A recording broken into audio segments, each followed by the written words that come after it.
I loved working at theme parks. I'd love to do it again, but I probably won't. Here's why.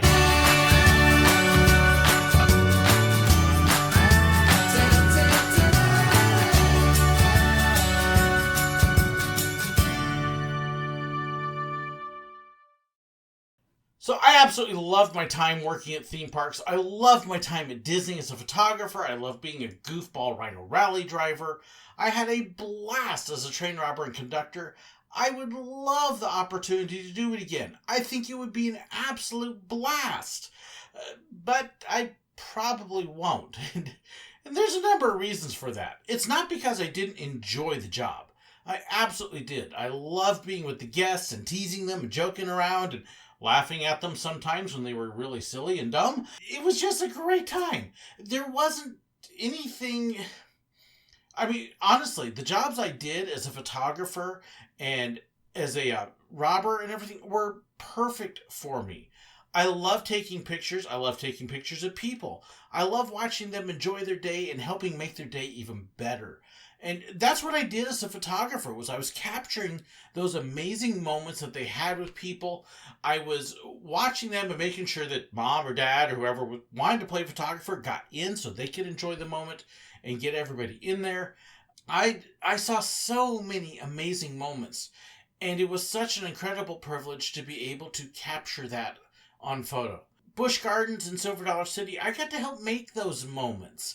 Being one of those guys that just put on a show, entertained, showed people something that was completely out of the ordinary, made them laugh. I love making people laugh. Making people laugh is just cool. And I love to be able to do it.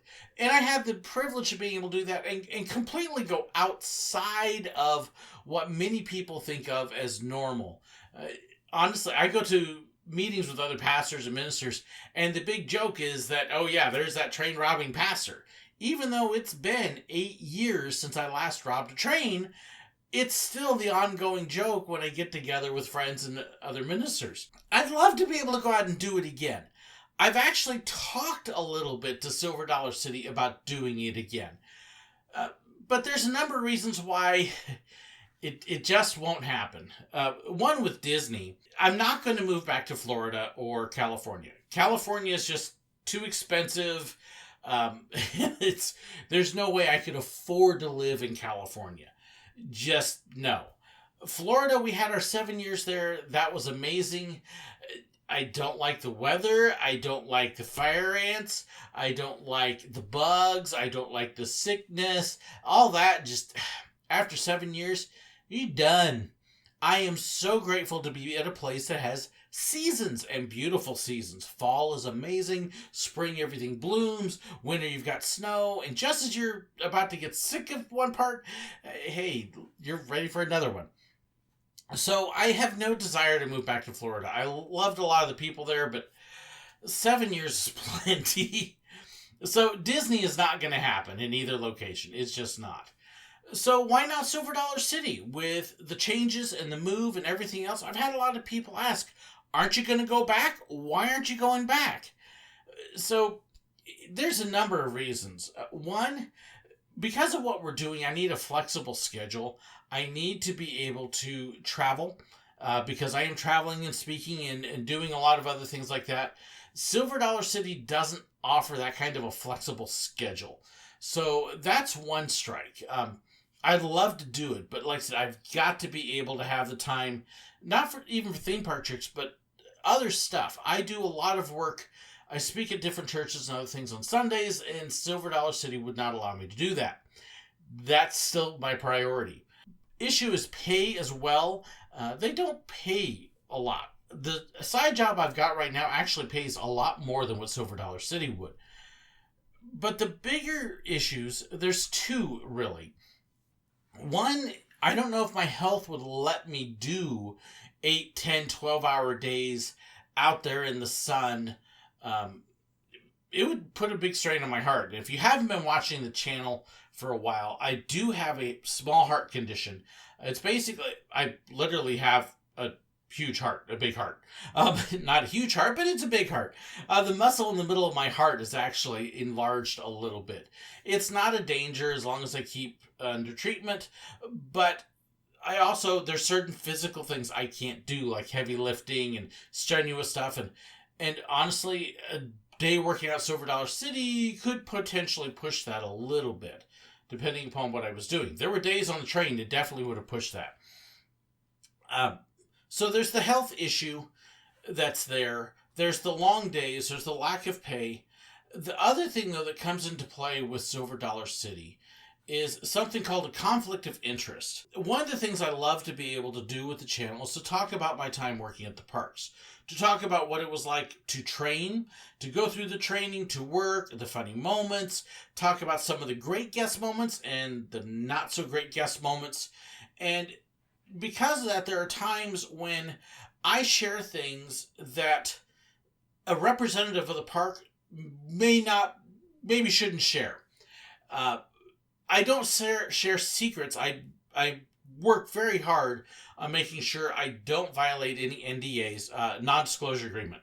If you ever go work at a theme park and you're signing all that paperwork and you're not paying attention to what you're signing, one of those things that you sign is something called a non-disclosure agreement. And basically it means that you can't share any trade secrets, anything backstage that regular guests shouldn't know, anything that shouldn't be public knowledge. It's called a non-disclosure agreement. And I've had people tell me, I didn't sign one when I went to work. Yes, you did. It was all that paperwork you signed and you didn't pay attention to. Because every theme park requires their employees to sign it. It's the way it is. So I am very careful. I do not violate that. That's why you won't hear me talk about some of the backstage things. It's why I have a code word called Not Safe for Magic. And generally, if it's not safe for magic, there's kind of a fine line there that I toe. And I don't go beyond that for the most part. So I may talk about the friends of the characters, but yeah, I won't talk necessarily about what it was like backstage. There are exceptions to that, and there will be one of those coming up soon. But generally, I try to honor those agreements. But what happens is, if I'm producing videos and I'm working at the park, then as I'm employed by the park, I then become an official representative of the park as well. And so, without their permission, I'm now a public spokesman for them. That can create a host of issues, especially if something happens at the park, and I then go on a video and say, oh yeah, well there was this incident, and this thing happened, that thing happened, and they may not want that information out there. For example, they haven't talked about the new ride coming.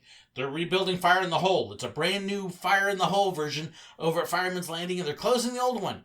But they haven't announced that yet, and it would be a big time issue if a member of the park actually said that. So, can't do that.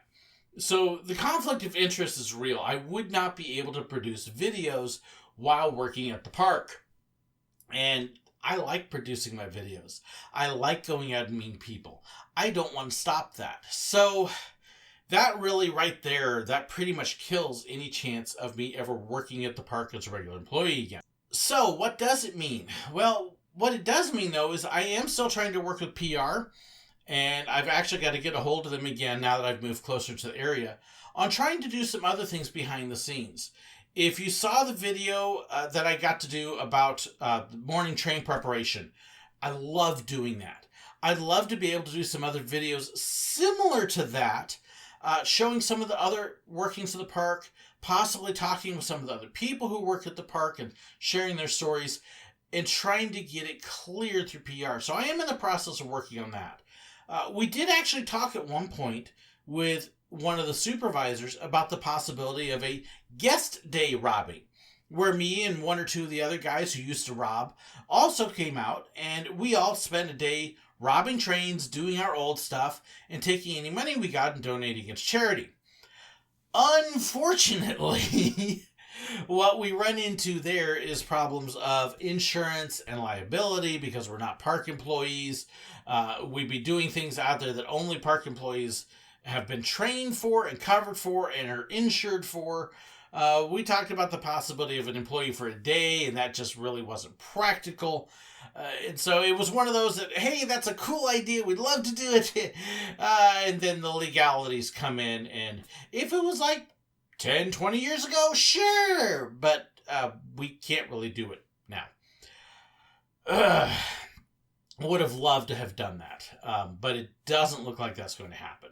So instead, we're working on some other possibilities, some other options, and trying to see what else we might be able to do at some point. As far as showing behind the scenes and backstage and what it's like.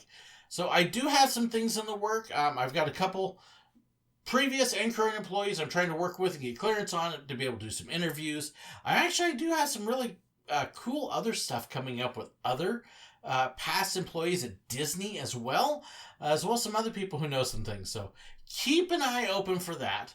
But that's why, as much as I would love to go back and do it again, and I would absolutely love.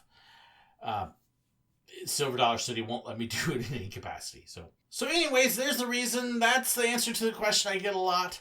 So I hope that answers. Let me know if you've got other comments, questions, or want to know more. I'd love to hear it. Please share it in the comments below. Also, what do you think of the set so far? We are not done. We're getting there. I'm still working a little bit on lighting and some other things. But we are almost there. I got some other things to put in place and so forth.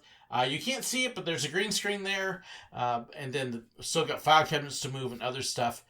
But we're coming. It's almost here. So let me know what you think. Let me know what you want to see on these shelves. What kind of stuff do you want to see in the backdrop? I've got room here. I'm definitely going to put a picture there. I don't know. Should I put my Silver Dollar City, Frisco Silver Dollar Line logo there? Or should I put something else? Let me know what you want to see. I'd love to hear it. Thank you so much for watching. Thank you so much for hitting that like button, sharing, subscribing. Hey, we're 600 subscribers away from 30,000, and I've got stuff to give away. Help me give it away. Help me hit that goal. Thank you so much to my financial supporters. Some of this stuff that you see, their support helped pay for, and I couldn't do this without them. So if you want to know more about that and the background information, they've been getting previews of this and early looks and all sorts of other stuff and input. If you want to know more about that and the perks that come with it, be sure to check the description below. Thank you so incredibly much for watching. God bless. Making people laugh is cool. That's why okay. Let's see here. Ow.